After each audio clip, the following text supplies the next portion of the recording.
Hello and welcome to a new episode on Sadhana World Foundation. As you know, we care about crafting young lives. We present them stories drawn from lessons in history and our folktales, which are anchored on moral values. We think that our young adults and children can inculcate these moral teachings in their lives and become stronger and better human beings. Haven't we come across situations where two friends are there together? One of them knows that the other one is making mistakes, yet he or she doesn't point those out. We see the same in workplaces. We know that our boss is being unfair or is being unreasonable or is doing things which are not right, yet do we point them out? In our families, in our homes, we come across situations where we know another member of our family is not being right, is not doing the right things, yet do we call them out? Are we sincere in our intentions of criticizing, or we just look the other way? Many of us look the other way. We think that the other person will realize by himself or herself in due course of time.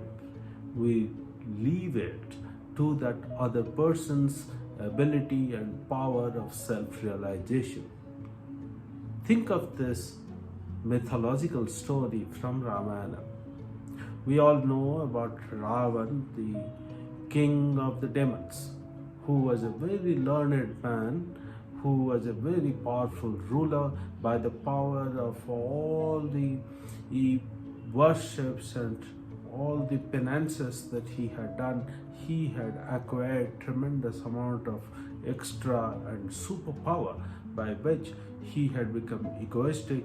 He was trying to rule all over the world and was feeling that there is no one who can match his power.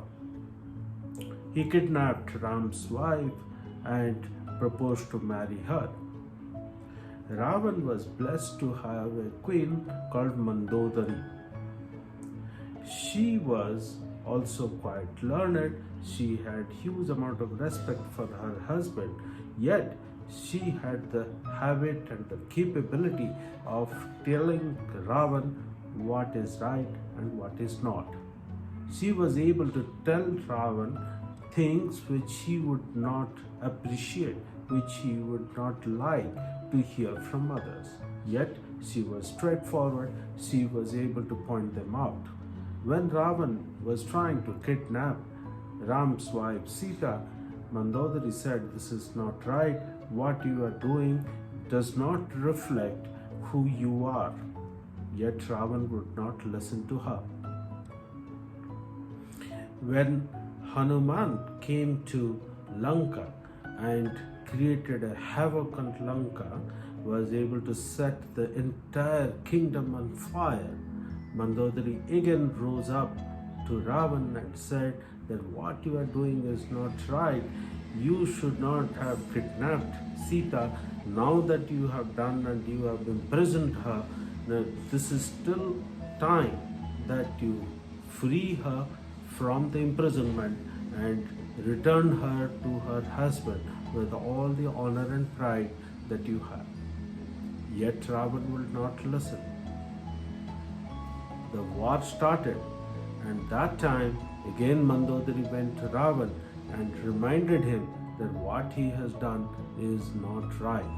Similarly, when Vibhishana, who was Ravan's younger brother, was protesting against Ravan's misdeeds and was leaving the palace, that time Mandodari reminded that Ravan won't listen.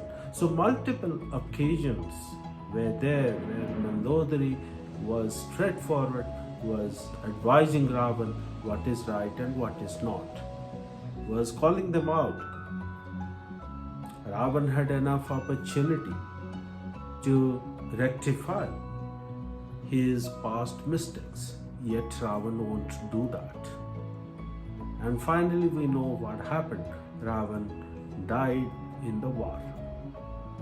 Lord Ram saw Mandodari sitting next to Ravan's dead body on the battlefield and feeling sad.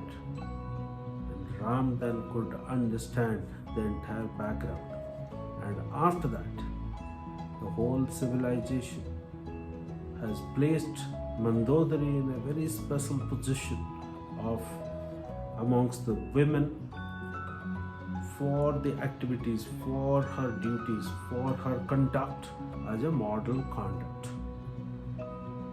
So this whole story in Ramayana, from this character Mandodari, we see that Mandodari was sincere, was straightforward.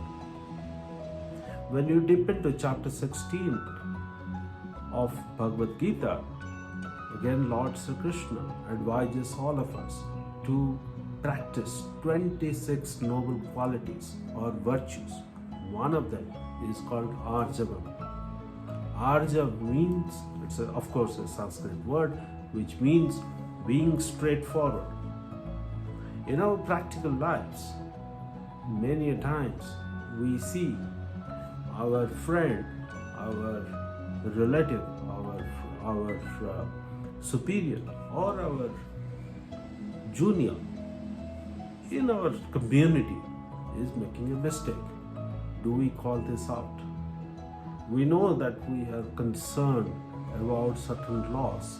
We have our interest in not calling this out. Sometimes it is just the fear that I will lose a relationship. Sometimes it is a fear of money. Sometimes it is our inability to speak to somebody who is in a position of power, because we are fearful or scared of the consequences, the implications. Like in Ramayana, Vibhishana called it out and faced the consequences of being driven out. All the power of Vibhishana was taken out by Ravan and he was driven away from the kingdom of Lanka. Mandodari didn't face Ravan's anger because she was Ravan's wife. We understand this dynamic, but practically speaking, while straightforwardness is an important virtue, it is also important to figure out how we present these words to the person who seems to be in a position of power or in a position of certain privilege which we don't want to lose. You don't want to lose your friends, understandable. You do not want to spoil relationship with people who you love. Yet it is important that we present our views of sincerity, our views being straightforward about the do's and don'ts, about the conduct of the other person, to remind the other person. The way we choose to do it is, of course, our choice. Yet, Arjavam is a noble quality that Lord Sri Krishna has advised all of us. And right from our childhood, we are told to be honest, to be truthful.